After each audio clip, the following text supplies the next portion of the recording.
Сәлеметсіңдер ме балалар? Бүгін бізде қазақ тілі сабағы 2 сынып 126 сабақ сан есім. 23 жаттығу. Мәтінді түсініп оқы. Сәлем Азат, сәлем Самал. Азат, сен қаламызда салынған метроны көрдің бе? Иә, көрдім. Маған метро ұнайды. Метро 11 бекеттен тұрады екен. Оның 5-еуі тереңде орналасқан. Пойыздар әр 7 минут сайын жүреді. Пойыздың іші таза, әрі жайлы. Рахмет, Азат, мені қызықтырып қойдың.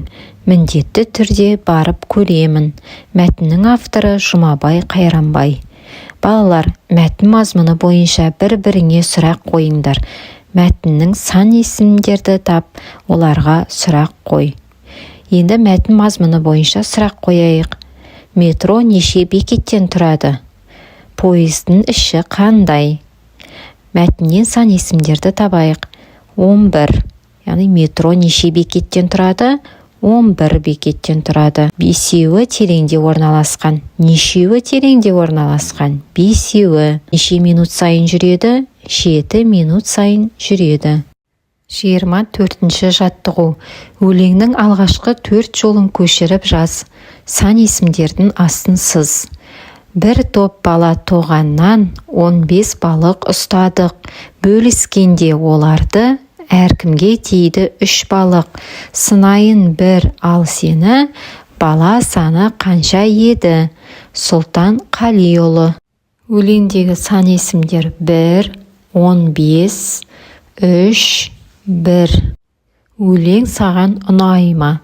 Ұнайды. Өлеңдегі сұрақтың жауабын тап. Бала саны қанша еді? 5 болады жауабы. 25-ші жаттығу. Сенің туған өлкеңде не бар? Дәптерге жазғанда сол барларының тұсына плюс белгісін қой. Не жоқ? Оның тұсына минус белгісін қой. Жоқтарын өзің қосып толықтыр. Өзен. Не өзен? Өзен бар. Не көл? Көл жоқ. Не тау? Тау жоқ. Орман жоқ. Жазық дала бар. Зауыт жоқ.